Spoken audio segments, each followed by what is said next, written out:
Assalamualaikum warahmatullahi wabarakatuh. Kembali lagi di channel Bagong Cerpen.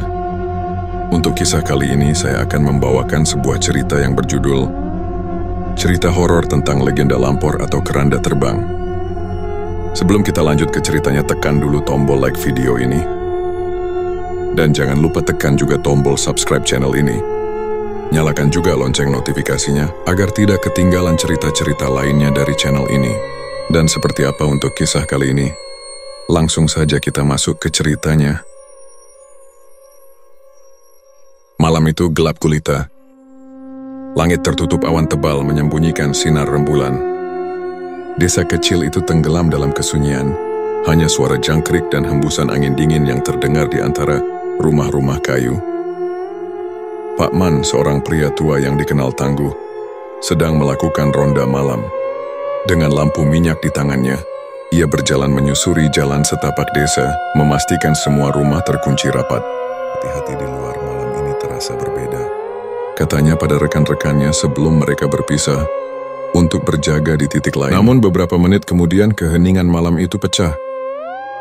Dari kejauhan terdengar suara jeritan panjang yang mengerikan.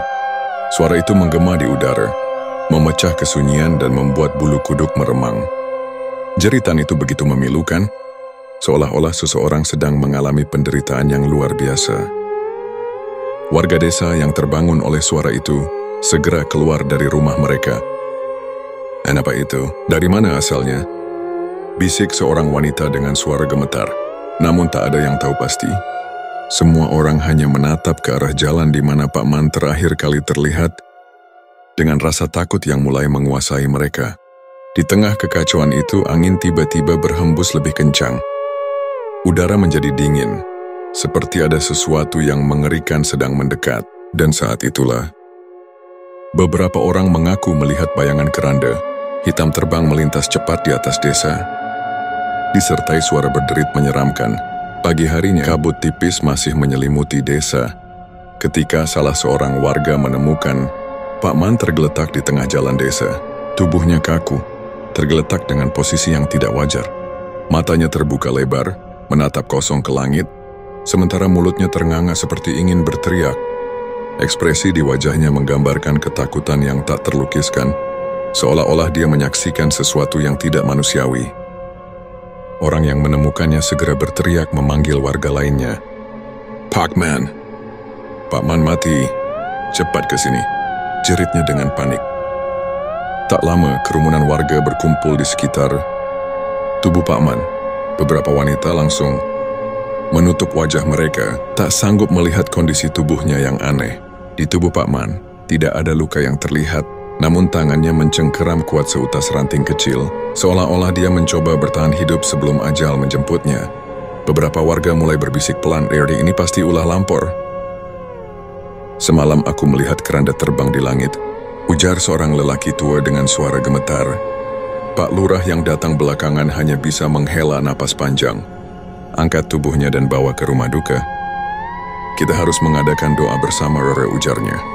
Namun saat beberapa orang mencoba mengangkat tubuh Pak Man, mereka dikejutkan oleh suara retakan yang aneh, seperti tulang yang sudah kaku dan rapuh. Warga semakin yakin bahwa ini adalah ulah Lampor. Tak ada penjelasan lain yang masuk akal. Orang-orang yang mencoba membantu bahkan merasa hawa dingin menjalar di tubuh mereka. Seolah-olah ada sesuatu yang tidak terlihat sedang mengawasi dari kejauhan. Setelah kejadian itu, seluruh desa diliputi rasa takut. Malam hari, pintu-pintu rumah terkunci rapat lebih awal.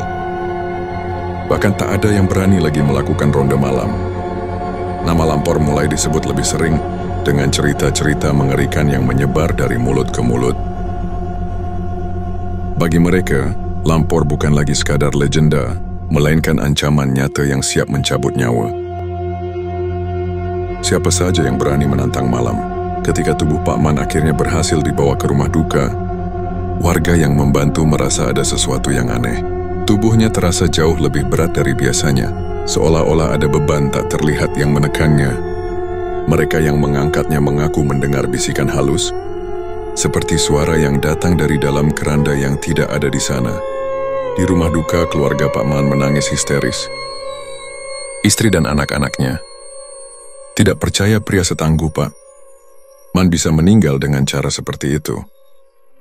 Namun lebih mengerikan lagi, ketika seorang tetua desa mencoba memandikan jenazahnya, mereka menemukan sesuatu yang membuat bulu kuduk meremang. Di punggung Pak Man, ada bekas goresan panjang yang tidak biasa. Goresan itu menyerupai tulisan kuno, tapi tidak ada seorang pun di desa yang mampu membacanya. Ini bukan luka biasa, bisik si tetua dengan suara bergetar. Ini tanda bahwa dia diambil oleh sesuatu yang tidak berasal dari dunia ini. Malam itu, warga desa menggelar doa bersama di balai desa. Mereka berharap bisa menenangkan roh Pak Man dan menjauhkan desa dari malapetaka serupa. Tapi saat doa berlangsung, angin kencang tiba-tiba bertiup dari arah barat, membawa bau anyir yang menyengat. Lampu-lampu minyak berkedip-kedip lalu padam secara bersamaan.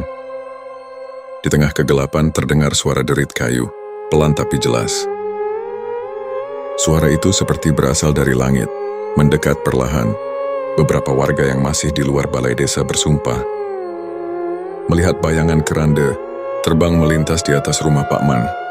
Dia kembali, lampor kembali, bisik mereka sambil gemetar.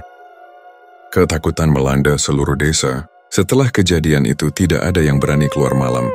Bahkan untuk sekadar memeriksa suara aneh di luar rumah. Nama lampor menjadi kutukan, dan warga mulai percaya bahwa desa mereka sedang dihantui oleh keranda terbang yang haus akan nyawa. Namun pertanyaan terbesar masih tersisa. Mengapa Pak Man? Apa yang telah dilakukannya sehingga lampor memilihnya sebagai korban?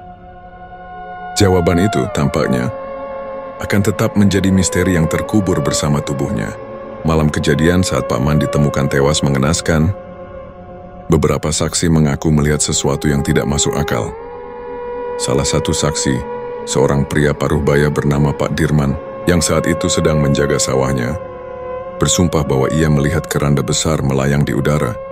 Awalnya aku pikir itu hanya bayangan, tapi kemudian aku mendengar suara berderit, seperti roda kayu yang sudah tua. Ketika aku menoleh ke arah suara itu, aku melihatnya, keranda hitam melayang rendah, dikelilingi kabut tebal dengan nada bergetar saat menceritakan pengalamannya kepada warga desa. Pak Dirman tidak sendirian. Seorang pemuda bernama Leman yang baru pulang dari kebun juga mengaku melihat hal yang sama. Aku melihatnya di atas pohon besar di dekat kuburan. Keranda itu melayang pelan dan ada suara-suara aneh seperti orang menangis dari dalamnya. Ujar Leman. Ia bahkan bersumpah melihat bayangan tangan kurus mencakar sisi keranda, seperti mencoba keluar dari dalamnya. Desas-desus tentang lampor pun semakin menguat. Menurut cerita yang diwariskan turun-temurun, lampor adalah keranda gaib yang muncul di malam hari untuk mencabut nyawa manusia. Orang-orang percaya, jika keranda itu melayang di atas rumah seseorang, maka orang di dalam rumah itu akan menjadi korban berikutnya. Yang lebih mengerikan, ada yang mengatakan bahwa lampor tidak datang sendirian. Di belakang keranda, beberapa orang mengaku mendengar langkah kaki berat dan suara geraman pelan, seperti rombongan roh-roh yang berjalan mengikuti keranda tersebut. Mereka mungkin arwah penasaran yang menjadi pengiring lampor. Bisik seorang warga tua yang mengingatkan orang-orang agar tidak keluar malam. Sejak malam itu, warga desa dilanda ketakutan. Beberapa orang bahkan mengaku mendengar suara berderit di malam-malam berikutnya, meskipun tidak ada yang berani memeriksanya. Mereka menutup jendela rapat-rapat dan meletakkan bawang putih, serta keris di dekat pintu, berharap itu cukup untuk menjauhkan lampor dari rumah mereka. Namun meskipun suasana desa semakin mencekam, satu hal yang jelas, lampor telah muncul dan meninggalkan tanda bahwa ia belum selesai. Tidak ada yang tahu siapa yang akan menjadi korban berikutnya, tetapi semua orang hidup dalam kecemasan, menanti malam yang mungkin membawa keranda terbang itu kembali. Kisah kemunculan lampor semakin hari semakin menyeramkan. Tidak hanya Pak Dirman dan Leman, beberapa warga lain juga mulai melaporkan pengalaman serupa. Seorang ibu muda, Sri, menceritakan bahwa malam itu ia terbangun karena mendengar tangisan bayi yang memekakkan telinga. Namun ketika ia membuka jendela, yang dilihatnya malah keranda hitam besar melayang rendah di atas atap rumahnya. Aku langsung menutup jendela dan memeluk bayiku erat-erat.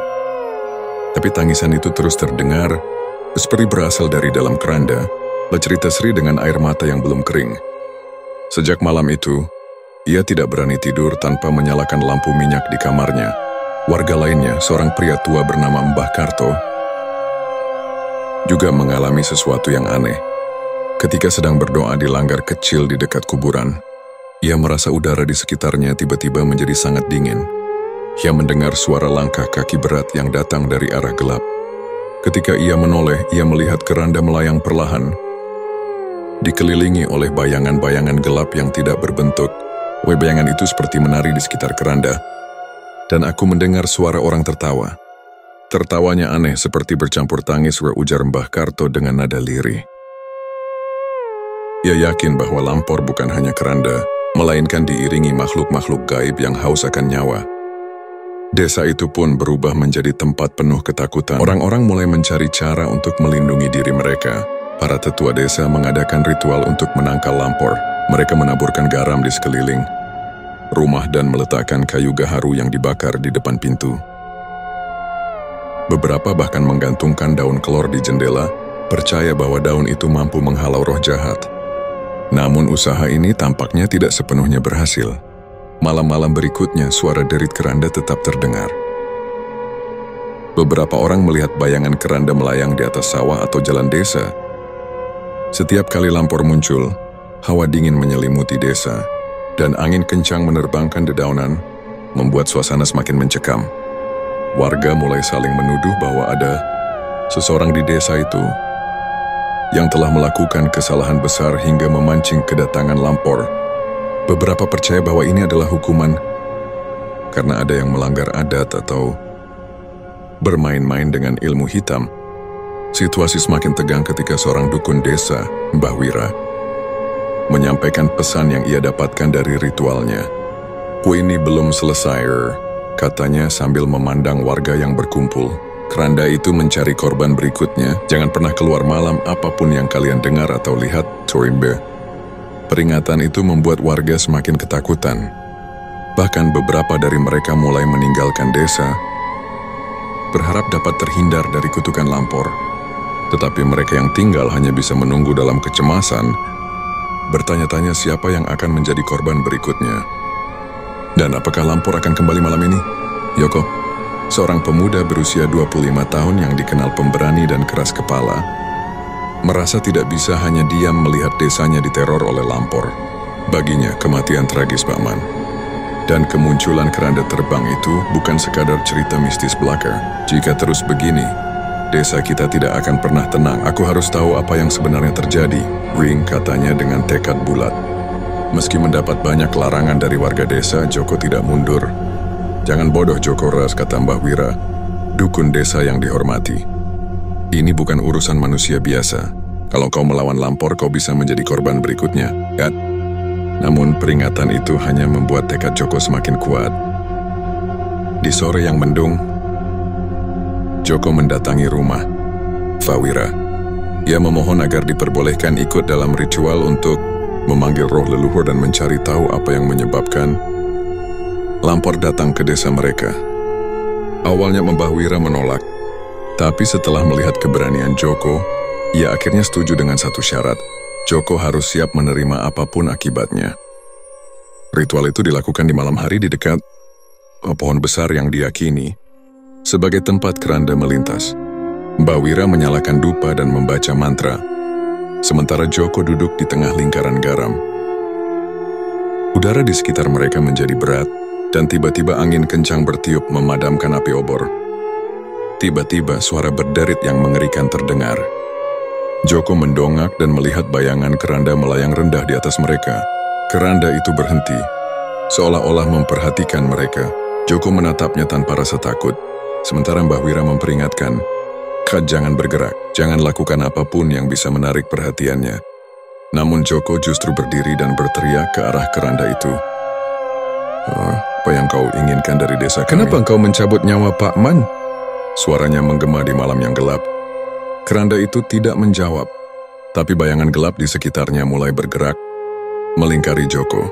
Tiba-tiba suara perempuan menangis terdengar dari dalam keranda. Suara itu menyayat hati. membuat Mbah Wira segera menarik Joko ke dalam lingkaran garam. "Dan dia sudah tahu kau ada di sini. Kau harus hati-hati mulai sekarang, Awam," bisik Mbah Wira dengan nada penuh ketakutan. Setelah malam itu, Joko mulai merasakan sesuatu yang aneh. Setiap malam ia merasa ada yang mengawasinya. Suara-suara berderit mulai terdengar lebih sering. Bahkan ketika ia berada di dalam rumah, mimpi-mimpi buruk menghantuinya, memperlihatkan sosok-sosok gelap yang menari di sekeliling keranda. Namun Joko tidak gentar. Ia yakin ada sesuatu yang lebih besar di balik kehadiran Lampor. Ia mulai mencari tahu cerita-cerita lama tentang desa itu, bertanya kepada para tetua, dan menggali sejarah yang telah lama terkubur. Dari seorang warga tua yang hampir tak pernah keluar rumah, Joko akhirnya mengetahui sebuah fakta mengejutkan.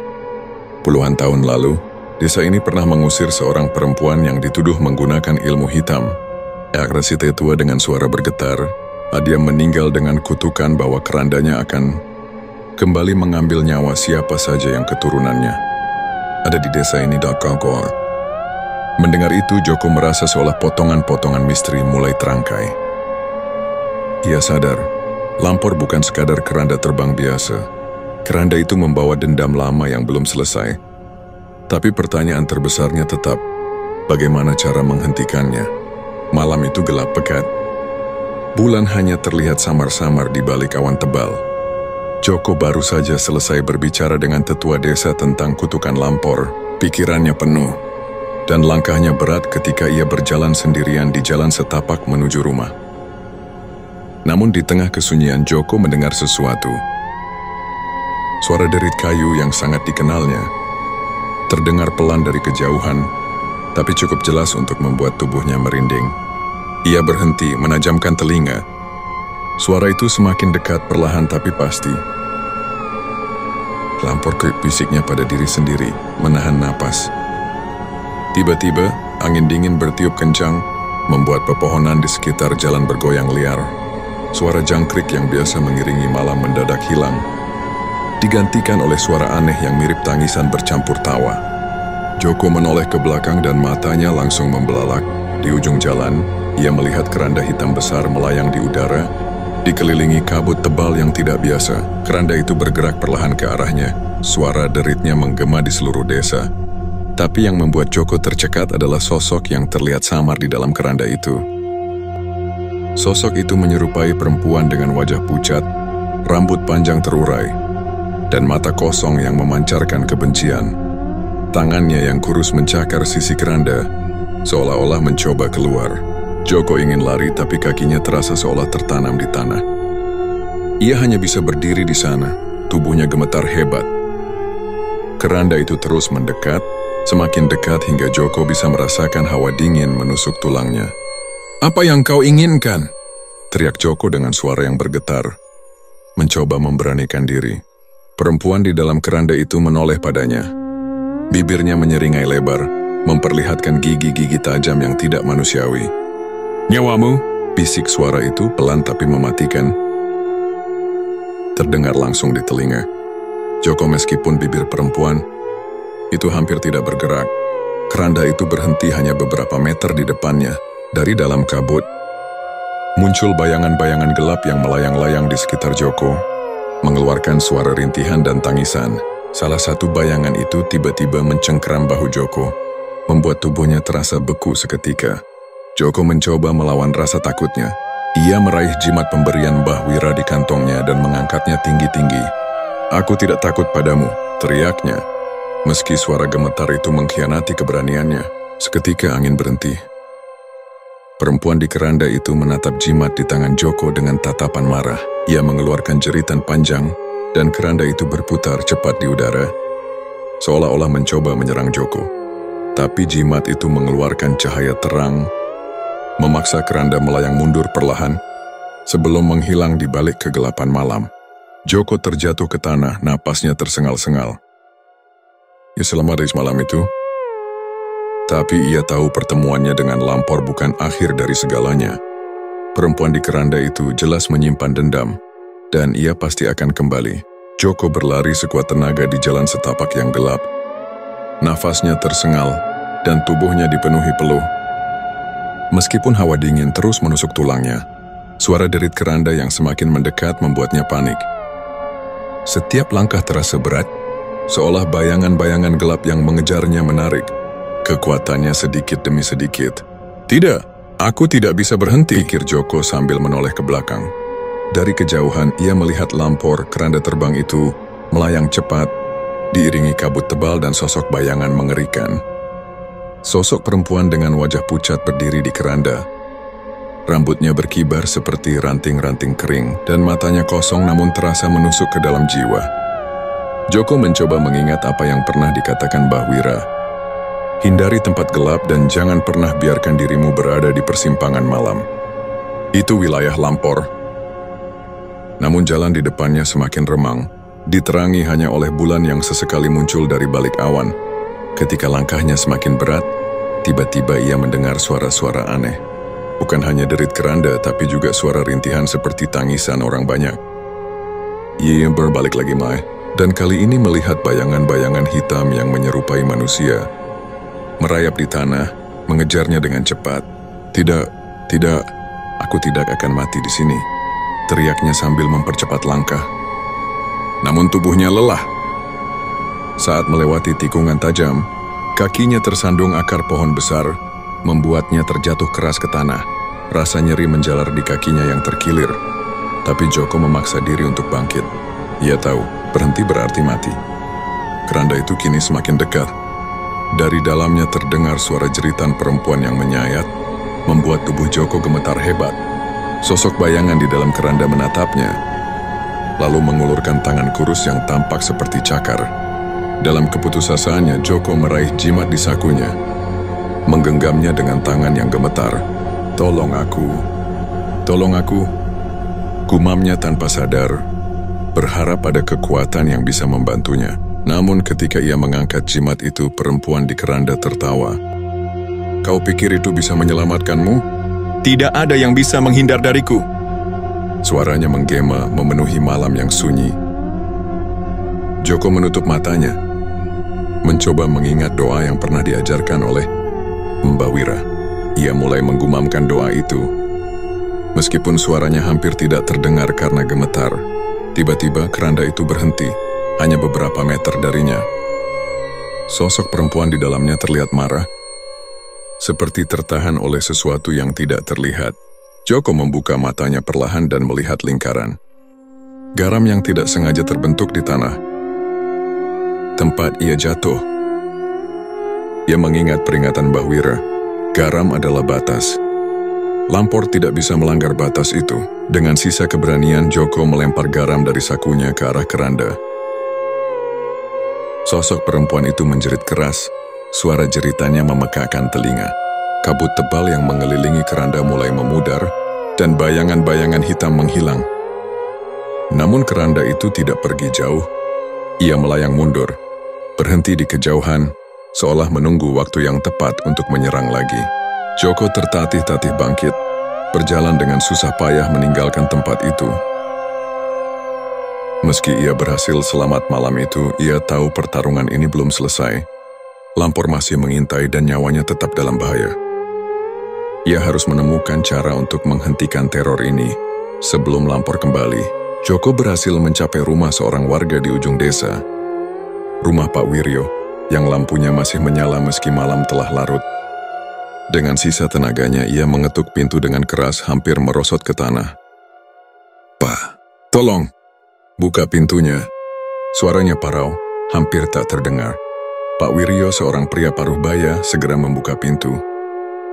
Begitu melihat kondisi Joko yang lemas dan wajahnya penuh ketakutan, ia segera menarik Joko masuk.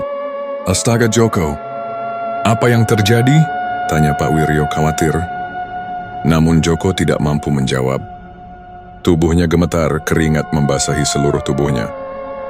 Matanya terus menatap pintu, seolah-olah takut sesuatu akan masuk dan mengejarnya. Pak Wiryo buru-buru menutup pintu rapat-rapat dan menguncinya. Ia menyiramkan air dingin ke wajah Joko, berusaha menenangkannya. "Lampu," bisik Joko dengan suara bergetar. "Aku melihatnya. Keranda terbang itu mengejarku." Pak Wiryo mengangguk paham. Wajahnya berubah tegang. ia pernah mendengar cerita tentang Lampor dari tetua desa. Namun ini pertama kalinya ia melihat seseorang yang benar-benar bertemu dengan makhluk gaib itu. Ia segera menghubungi beberapa tetangga untuk meminta bantuan. Joko dibaringkan di tikar dengan tubuh yang masih gemetar. Beberapa warga datang termasuk Mbah Wira, dukun tua yang dianggap mengerti tentang hal-hal gaib. Mbah Wira menatap Joko yang pucat dan menggigil, lalu mulai merapalkan doa-doa. Dia selamat tapi arwahnya terguncang. Trauma yang mendalam seperti ini sulit disembuhkan, ujar Mbah Wira sambil mengusap kepala Joko dengan daun sirih yang telah diberkati. Hari-hari berikutnya Joko jatuh sakit. Tubuhnya lemas, ia sering bermimpi buruk tentang Lampor. Dalam tidurnya ia sering berteriak-teriak, seolah masih dikejar keranda terbang itu. Warga desa bergotong royong merawat Joko, bergantian menjaganya agar ia tidak sendirian. Meskipun tubuhnya perlahan membaik, Joko tetap hidup dalam bayang-bayang ketakutan. Ia tidak pernah lagi keluar rumah saat malam tiba, bahkan saat siang ia enggan berjalan sendirian di jalan desa. Wajahnya yang dulu penuh semangat kini tampak suram dan penuh kehati-hatian. Namun kehadiran Joko menjadi pengingat bagi warga desa bahwa Lampor itu nyata. Mereka mulai kembali memperhatikan pantangan-pantangan adat, seperti tidak keluar rumah saat malam tanpa alasan jelas, dan selalu membawa jimat perlindungan dari Mbah Wira. Bagi Joko, pertemuannya dengan Lampor adalah pengalaman yang mengubah hidup. Meski ia selamat, bagian dari dirinya seolah hilang di malam penuh teror itu.